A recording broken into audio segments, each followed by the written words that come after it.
everyone, I'm Eileen. And I'm Dan. And we are Bates Photography on the road.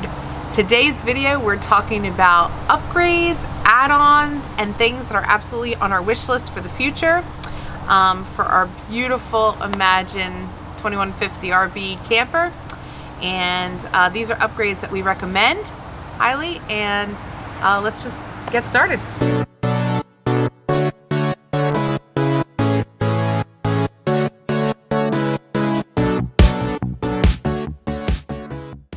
So all these upgrades are things that we have tried and we really believe in and like.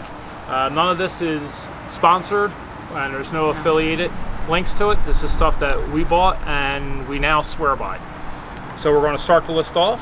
You want to start us off? I'll start us off. So if you're going to get an upgrade, one of the first things you're going to look at is entering your camper. You want those solid steps. You want a solid entry, because so often, you know, it feels wobbly. The whole camper moves when you go. And my husband and I, as you've noticed, we're a little bit bigger people here, so we need that support. That was a really great upgrade for us. Yeah, it made a huge difference, as you're probably seeing in the snippet video I'll be overlaying here. Not only a huge difference in just the stabilization of the camper, but just the safe feel of going up and down the steps instead of everything wobbling under your feet and bending and shifting.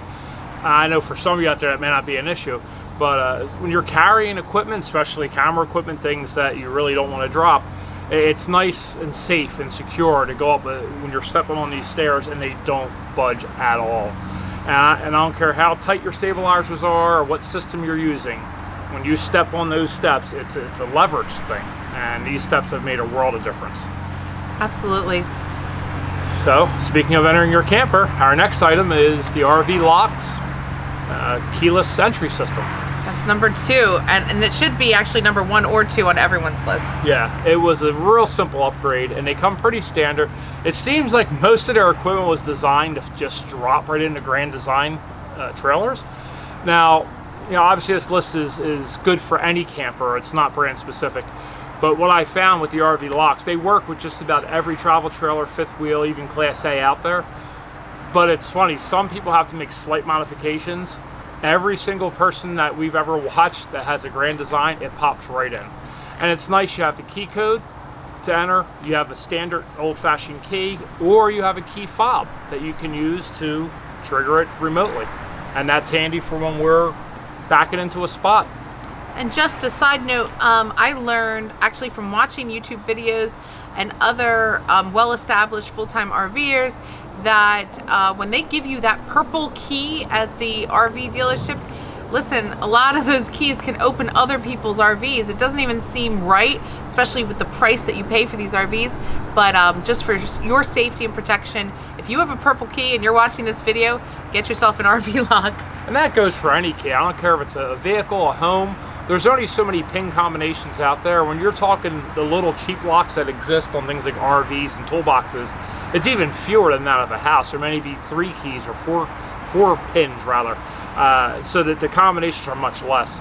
So it's definitely something for safety, especially if you're away from your camper for long periods of time, to have a lock that, as they say, they have 1 million rolling codes. So even though there's 1 million of these locks sold, the odds that all these different people are going to have the same entry sequence and combinations and things like that. And the keys themselves, it's, I believe, a 5 or 6 pin system, so it's about the same combination as it would be the front door to your home, which is considerably better than what the lock that comes standard on any RV or even storage hatch goes. So that brings us to number 3. So number 3, oh, this one I love so much. Excited to talk about it. The Slim Shade. So the Slim Shade obviously is just a cheap edition. I mean, I think we paid $65 on Amazon. The light that it allows into your camper, that alone is just huge, priceless. A lot of people look for campers with the biggest windows. They want it light and bright. And even, you know, some camper doors actually don't have that diffused window pane. Ours had that, and it let in a lot of light. but to actually be able to see if somebody's knocking at your door and to... Or just to see outside, just to have a view. Just to have the view, the additional view. I cannot thank my husband enough for installing that. It was a, 30-minute install? Some people, you may need a second set of hands. I have a unique ability of doing things myself. I do construction type work. So I'm very good at building things. Like our shade arbor at home, it says, 4 people. I did the whole thing myself. For a standard person, just to kind of keep everything in place while you're trying to screw it together, even working alone, I had to figure out how to make that work. It definitely should be a 2-person job, but it should not take you any longer than a half an hour at best. So we highly recommend anybody wanting extra light in their camper, go for number 3 with that slim shade. And it's beyond the light. The diffused glass did let a lot of light in. It did. In fact, sometimes it was hard on the eyes when you were trying to watch TV. This tones it down. It lets light in without having that giant refracted lens in your face. And it has the built-in, they call it slim shade because it has the built-in shade. It has the built-in black pleated shade that matches everything in our camper already. That's what I loved about it. I like things to match. This matches everything else in the camper. It's not different, or it's not a different color, or it doesn't close a different way. It's very similar to every other blind in our RV. So that brings us to number 4. Yes. Our bathroom sink faucet. So Grand Designs in 2020, there's an early model and a late model. Now, we talked about the sturdy steps. In the late 2020s, they actually are bringing in the solid step as standard add-ons. Just a quick note, I did see that a lot are bringing it in the package, but some actually don't have it. Oh. So it's becoming more and more popular as a They're so standard. good with their service that if I called there and made a fuss, I'm sure they would have sent us a set, but we didn't want to wait. I wanted them on there right away. But the sinks are just little plastic sinks in any RV, and then in the late 2020s, they even shrunk them a little further to these little stainless steel sinks. And the faucets are they're so low and so flat, it's hard sometimes to really get in there. I realize it's only for washing your hands, but I got some pretty big hands, so I need some real estate. So we upgraded to the Moen, and I actually got the matching quick change toilet paper holder for it as well. So it's the Moen, and the link's below. And it has the nice high-rise faucet. It matches all the fitting. It's the brushed nickel, and you can even rotate the spout. So it's a really great fit for the bathroom. It matches the hardware in the bathroom, and it's a great faucet. It's smooth operating. It's awesome. Buy it for looks, buy it for life. And then moving along in the bathroom to the shower head, there's a lot of good options out there for upgrading your RV shower head. So that's just something you might want to look at and do in general and pick the brand that you like. For us, we went with like a wider, do you know what the brand is of that? Yeah, it was just a Camco, just their standard upgraded shower head. Now, priorly in our old fifth wheel, we had the Oxygenics. Everybody raised with the Oxygenics. I actually like this little cheap Campo, and this reference came from KYD, Keep Your Daydream. This is the shower they use. Yeah, we love it. At first I thought to myself, but that's just like the standard thing you can get at, Walmart. But it has a much wider pattern and actually allows more water through, so you actually feel like you're in a shower head and you're not just being misted. Yes. Yep. So let's see, looking at my sheet here. The Vortex Fan. So if you saw our tour, which I'll link at the end of this, we went over a lot of this stuff in there, but the Vortex Fan, it's a drop-in fantastic fan. So I actually have it running in the camper right now. I have the window at the far end open, the window at this end open, and just that one vent open with the fan on, and it's beautiful in there. It pulls a breeze right through the place. It's a full 9-inch blade that's completely encapsulated, unlike the little fans that are in there that you have all this empty space without any restriction. Because it's fully enclosed, when you run it, it has to suck air from somewhere else. It's not just circulating air within the vent box. And you crack the window on one end, the other end, there's a breeze in the camper. It's wonderful. It's a little louder than the small fans. It's on par with the Fantastic Fan, but unlike the Fantastic Fan, You're not cutting open the sealant on your roof and changing the entire assembly. You literally remove the shroud on the inside, take out the screen and the existing fan, undo the wiring, wire the wiring up to the new one, slide it in place. There's 2 screws. You put your shroud back on, you're done. And also price. I mean, if you want a good upgraded fan for 50, 60 bucks, 50 bucks, $55. I mean, it was really, you can't beat it for an option. Like if you eventually want the fantastic fan and want to take it to your dealer and upgrade that, or you know, you can do something like that at any time. But in the meantime, yeah, what a quick fix for little money. And the Deluxe Fantastic Fan is worth every penny because it has the automatic lid that if it senses rain, it shuts the fan off and closes the lid, and that's wonderful. But with the we'll be going over in a minute, the Maxxair vents, that's not even an issue. So you don't even have to worry about that. Yeah, does that bring us to number 7? That brings us to number 7. Okay, guys, the RV mattress or flattress. This should have been number 1, actually. I think everybody does this first. I'm sure you all know to replace the mattress in the RV because I don't even know, honestly, just for, I want to say waste and materials, I have no idea at this point why these RV manufacturers are actually putting these things in your camper that even with memory foam toppers and pillow tops on top of that, it still is like a rock. It's horrible. It's bad. Yeah. And, you know, little gem back here behind us, it was more of a value line camper. Well, now with Grand Design, they have the Transcend Ultralight, the Transcend, the Imagine Ultralight, then the Imagine. So at this point, it's about middle of the road for Grand Design. But we go to RV shows all the time. We tour these high-end fifth wheels. The mattresses are no better than what they are given in these things. Ridiculous. It is 3 inches of couch foam in a cotton wrapper. It's bad. Absolutely. And, you know, just something, if you are perhaps plus size, you might want to go with a mattress that is individual coils, like a Beauty Rest. That's what we went with. Yeah, and it's inexpensive. Again, the link's below. The Beauty Rest, if you don't mind a really soft one, they have one for it's like $389, $400, and it's the Daydream line, I believe it is, by Beauty Rest, and it's a great quality mattress, and they're thick, but they're still flexible enough, as you see in my overlay, that you can still open it. It's still fully usable for your storage underneath, and it's a comfortable bed. Yes, and the Grand Design has the full 60 by 80 queen, so it's getting a regular mattress. A lot of these RVs are doing the full-size residential mattresses anyway, so even if you have an extra one at home, just definitely upgrade your mattress.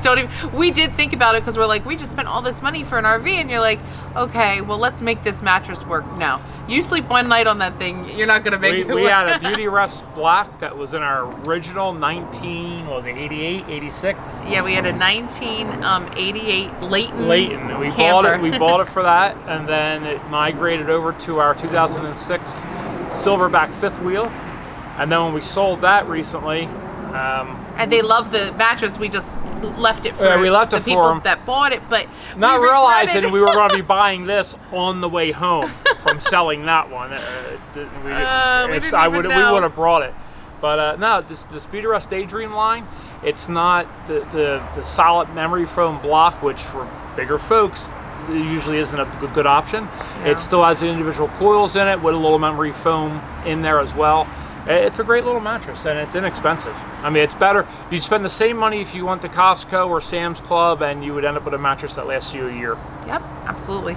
So that was all the upgrades. When we say upgrade, obviously we mean swapping out one thing for something else.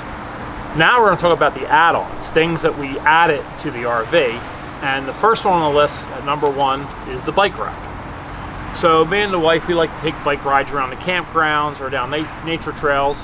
And we have these really nice Townie bikes by Electra, and we wanted a way to transport them. Now, I need the cargo in the bed line, in the pickup.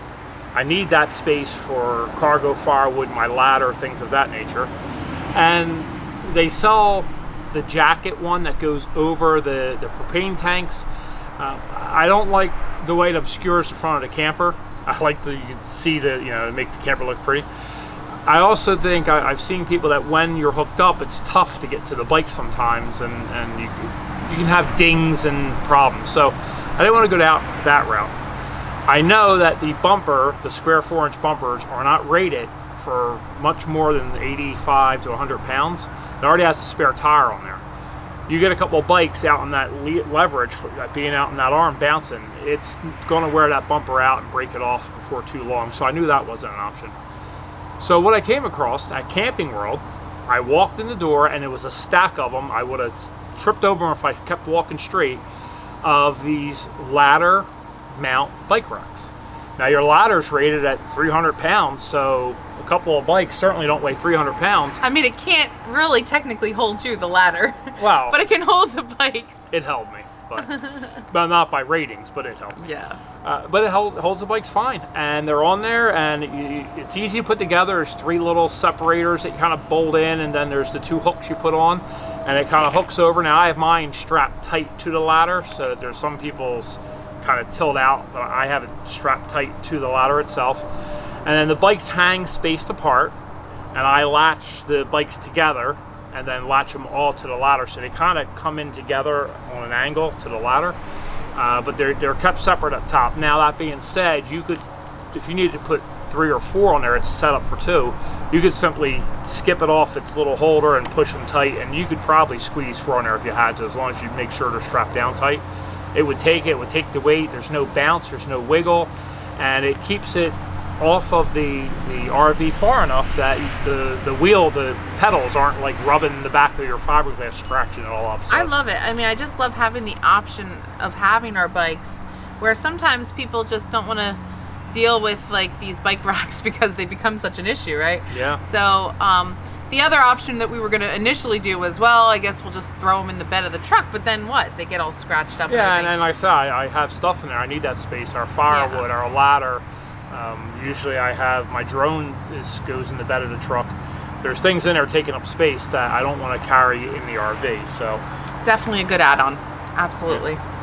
So number 2? Number 2 is my husband is genius because he put the matching light over the sink. That is actually the way Grand Design had it initially. Was the sink is over the center part of the little kitchen V, kind of above the window, and that was nice, and it's a nice light. But why didn't they? The light was over the center part of the thing. You said the sink. Oh, did I? The sink? Okay, sorry guys. Been a long day. But anyway, you definitely need a light over the kitchen sink. They also, Grand Design provides like a farmhouse big sink. So it really was apparent that that area was not being lit when you're doing dishes. Especially in the evening when it starts to get dark out, you don't have any light coming through the windows. The LED lights in the camper are great, but there's nothing right over the sink. You're casting a shadow, or this something over here is casting a shadow. So it was important to get a light over there for us. I like light when I'm working. Absolutely. And actually he did the hard work for you. He retrieved the sticker and found the exact matching light. So if you have these newer models of Grand Design, you can also look at the link for these. Yeah, it's down below. For these matching light also fixtures. On there, once you go and find that light, you'll see that company sells some of the other lights, like the motion activated light is also on their store on Amazon. So that's number 3. Number 3 is the Maxxair covers. So whether you buy the Camco brand or the Maxxair brand, they both cost about the same, and they mount right to the frame of your vents, and then the unit sits down over top of the mounts and bolts down. Some of them have a cotter pin quick connect. I hear you, Blue Jay. And that's some nature going on right now. They're yelling at me. So it's great because you can have your vents open in the rain. You can have your vents open driving down the road. You can have your vents open, in the snow. They have the back portions are vented, and everything is completely covered, and it overhangs the frame mount, so any rain drips off and just hits your roof and runs away. So they're great to have, especially if it's sitting in storage for the winter or just sitting outside your house, even in the summer. We have 3 vents, so I have 1 on each end, and they're both covered with the Maxxair vent. The middle one I don't have a Maxxair vent on yet because I got to get a bigger one for that, because that's the Vortex Fan, which puts out, they say you want a bigger grate to allow that air to flow. So I actually got to get a bigger one for there, but I open up the 2 vents and just air naturally convects through there. And when I go into the camper, if it's sitting in the sun next to my house, it's not much hotter in the camper than it is outside. Something's after me. Yeah, and nature's coming for us. I don't know what is going on. We got some loud birds and bugs flying around. I will say about the vents, initially before he installed the vents, we would go into the camper when it was closed up, and you know, on hot days it was like, I remember I was turning on the air and it was like coming down from 97 degrees here in Jersey. And it was brutal. What I noticed was the minute he put these on the camper, and then we maybe took that trip to the campground, now we're ready to set up, and let's say it was 88 outside. Well, now it was 88 in the camper, and that's a big deal because it's a lot less energy being used for the air conditioner to cool it down. And so it's on nice days. I mean, the Maxxair, first of all, with the ventilation going on with the new Vortex fan that we talked about and the Maxxair covers, I mean, we've got it covered. Yeah, it's good in there. And in later fall through winter into early spring, really to late fall and early spring, when your camper's sitting and not being used and you have it winterized, you know, moisture, that condensation where it's warm during the day and gets pretty cold at night, all that creates a lot of moisture, and having those vents open allows that air to flow through there and keep it dry, because moisture is the RV killer. Yeah. So number 4, this is something I did because my wife is scared to death of everything. And she was so afraid. You see all these things on YouTube and in the forum boards about China bombs and blowouts. And the truth is, it's really because people aren't doing what they're supposed to be doing. Your tires have ratings, and you got to adjust for how hot the asphalt is on a 100-degree day, and really use your brain a little bit, and really won't have a problem. But to be safe, would you like to talk about the next item? I'm very happy. He got a tire pressure monitoring system, and I tell you this right now, at least having some sort of something to indicate where the levels are, it's at least giving you a heads up if there's a problem or something. Now, we've been good. Kudos to Grand Design, we've been good. But a lot of people, and I'm just going to say this, I don't know, I'm sure you guys know this, but if anybody is listening to this video and does not know this, when people are just keeping up with speed on, you know, with their camper and they're traveling, and they're like, we're going 80 because... Yeah, they're keeping up with traffic. And traffic's going 85, 90, you know, on a big... The speed limit's 75, so what are you supposed to do? Well... That's why you're having blowouts. That's why you're having blowouts, and that was crazy because I didn't understand that until I really dove into the fact that trailer tires are rated differently, and, you know, it's carrying all that weight. So yes, please, slow and steady wins the race. It's no different than your towing capacity. Yeah. If your truck's capable of having 1,000 pounds on the ball, you should never go above 800. If your tires can go 75 or 80, you shouldn't be going over 65. You know, you have to. It's all math. Yeah. You So gotta use your brain. it's just, I highly recommend for all of our viewers out there. You know what? 50, 100, I'm not even sure at this point. We bought so many different things for this RV, but let's say it's an extra $100. Get yourself a good monitoring system. Well, we got a cheap one. It was one of the cheaper ones, but it had like a lot of good ratings. And again, the link will be below. Yeah. So they're just they're caps that you screw onto your valve stems. Yeah. And then they transmit to this little device that plugs into the cigarette lighter. And it gives you not only your reading of the pressure, and as you're going down the road, you can see, you're on a highway for a while, you see that 65 turns into 68, turns into 69. And then the temperature also gives you a temperature reading of the tire. But more importantly, the temperature is going to affect the pressure. So the important thing is the pressure. It will have alarms. You can set it for high pressure or low pressure. If you start losing air and your tire gets down to 50 or 45, you can set that to trigger. And more importantly, it's giving my wife something to do on these long road trips. Because if she's not looking at my Waze to see how fast I'm going, she's looking down at the tire pressure system to see what the pressure is at. Well, all this research on tires... She's a good co-pilot. All this research has really made me vigilant in watching him with speed. So, speaking of safety... Yeah, the next part of the equation is sway control. So when I knew I would have to do something with the hitch My truck's capable of towing like 10,100 pounds or whatever with a hitch weight of 1,100. And this is specifically with travel trailers at the moment. We're talking about that kind of hitch. But regardless of how much your truck's rated for, what you're towing, every camper, every trailer is going to be different, whether it's a landscape utility trailer or a 40-foot, travel trailer. They're all going to tow different, and it all depends on the weight that's in there will dictate how it's towing. If you have water in your fresh tank or not, if you have water in your black or gray tanks or not, every single factor is going to change. Every time you tow that, it's going to tow slightly different. So it's important to have somebody to control that, and there's a plethora of hitches out there, and we went with, it was the Fastway. It wasn't the Equalizer brand. Our dealer didn't carry the Equalizer brand, but they carried the Fastway, which is literally the same exact hitch. So we have the E2 system. The E4 would be a little stiff for a camper this size. This is a smaller camper, so we only need the E2, and so far it's done its job. We haven't really had any sway or pulling issues.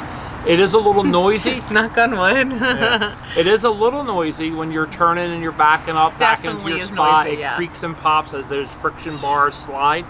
They do sell a little piece you put on there. It's like a hard nylon that helps quiet it. My concern with them is, well, if it's helping quiet it, it means it's lowering the resistance. So are we still having the same amount of sway control? I'll take the creaking. So I'll take the creaking. Yeah. Now number 6. Now my husband bought me number 6, but I suggested it, and this is how thoughtful he is. He goes right out and he makes it happen. We always call him the builder of dreams. He makes things happen. But our particular camper has a couch and the chaise part of it. So that it's wider. I like to give that to him. He can stretch out. And I don't mind that. I actually like the couch portion of it, although you can't really put your feet out because it's not a recliner. And that being said, even some of the RV recliners are a little bit awkward for me. They don't feel the same. They feel a little small. They feel small, and they're also up on the slide out. So the slide out typically has this little step up. So they're up there, and my wife, God bless her, she's a little short-legged. So I had so much trouble. Between being up on the ledge and the height of the recliner itself, she was like a little kid. She couldn't get her feet out enough to make it go back. I tried so hard. And when I tell you, I wish we had a video clip to show you because it was hysterical. But I realized in that moment that specifically these RV recliners would not work for me. So I was actually fine with the couch. But one day, I really wanted to get my feet up. And we had a long day. And I'm like, oh, what can we do here? I mean, I can go to the bedroom, I can lay down, but we were watching a movie. And I said, this would be really a good place for like an Ottoman. And so we added one. He actually brought one home from Big Lots, $30 later. Yeah, it's like $30. It just kind of unfolds, and then the lid goes in, and feet screw into the bottom. There's a little plate that goes in. Put it together in 5 seconds, and now it was espresso, which is what our it matched, yeah. furniture is, but it was more cappuccino than espresso. Hey, listen. It was milk chocolate, whereas our furniture was dark chocolate. But you know what? It's fine. And you take the lid off of it, it's actually like a serving tray. Storage, so you can flip the lid over and hold it on your lap to eat on or whatever if you had to. But then we just gained a lot of storage. Like 3 square foot of storage or whatever, somewhere to stuff it. And it fits nicely into the bed storage. You just lift up the mattress, the whole thing and sit it right in there. So I highly recommend if you have a smaller camper and you're looking for additional storage. Well, if you have a Grand Design, you're not going to need additional storage. And it doubles as a stool. It has like a 300-pound weight limit. Yeah, I mean, get yourself an Ottoman. It's just another option, and you'll be glad you did. And I put my feet on that thing, and it's better than fighting with the weird RV recliner. So I was very happy with that. And then the final add-on I want to talk about in detail is the Wobbler. Now, the Wobbler is like a wireless leveling system where you bring up an app, and you can see, the virtual image of an RV, and it tells you if you're tilted left, right, forward, back, mounts inside the RV anywhere you want to put it. There's a whole setup, questions. You say, well, I put it here, and my wheelbase from here to there is this long. And once you go through that initial setup, get your trailer nice and level, you hit the home button, and now it knows that's level. And from that point on, I'm backing into a space. I have my little app up on my dashboard, And as I'm backing in, I know if I'm level, if I'm not level. We have to get out those Anderson chocks or what we have to do to get us there. But it's nice, even when I'm pulling up onto the Anderson or these blue kind of wedge ramps, as opposed to stacking all those plastic blocks in a guessing game. You put one under each tire, and as you back up, the further back you go, the higher you go. It just rolls under the tire, and boom, I back up until it's level and I stop. Wait, they're red, aren't they? Yeah. Oh, you said they were blue. Oh. Just side note, they're red. No, maybe. Anyway, yes, and it gets you level right away. So it's a great device as a quick reference when you're backing in to get it side to side level, so you can get unhooked and move on from there. So it makes life easier. Now there is one out there that I think a lot of people use, Level Mate Pro, I think it is, but it's twice the cost and does basically the same job. Now I haven't found this to be bad. Anytime I've used it and it said I was level, I double check and I'm level. So it does its job. I wanted to ask you, he's been able to like recalibrate it too. Like if you want to get a regular level and just make sure it's on, you can adjust it to that, right? Yeah, so, when I initially set it up, it was on the basketball court next to my house, and it wasn't perfectly level left to right, but it was close. It was within the bubble of a level, so I just set it at that as a quick reference when we get to a campground. But recently we were at a campground where we had to break out the Anderson levels and use them, and it got to the point where I was like, well, since we're here and I'm physically backing up on these things to get it true level, I was able to readjust it to true level with an actual level, where it was centered on the bubble instead of just slightly off. So anytime you can recalibrate it if you feel like it's off or whatever. And it also has a hitch pin height. So when you lift it up to the point where it's clear of your hitch for you to pull away, you can actually hit a button and it'll set that height for a quick reference. So when you go to hook up, you raise the camper until it shows that you're where you need to be, so you can back right up underneath of it and you're ready to go. So it's a great little app. It is a great app. Now that's our list of 7 add-ons. There are a couple of things that would have made honorable mention, but yes, we really didn't want to get into in detail or worry about posting links to. For instance, we got an induction burner, which is great. We get to the campground and we can just, while the camper's trying to cool down and we ain't got to worry about generating a lot of heat from the burners, we can just pop this thing on, and we have a pot for it that's induction ready, and I think will boil water in like 3 minutes. Little things like that. But it's for as far as things that we would highly recommend for people. If you're traveling, if you're new to this, or if it's something that you are just looking to start upgrading unit you have, whether it's new or old or otherwise, these were some of the things that we found to be extraordinarily helpful for us in our journeys.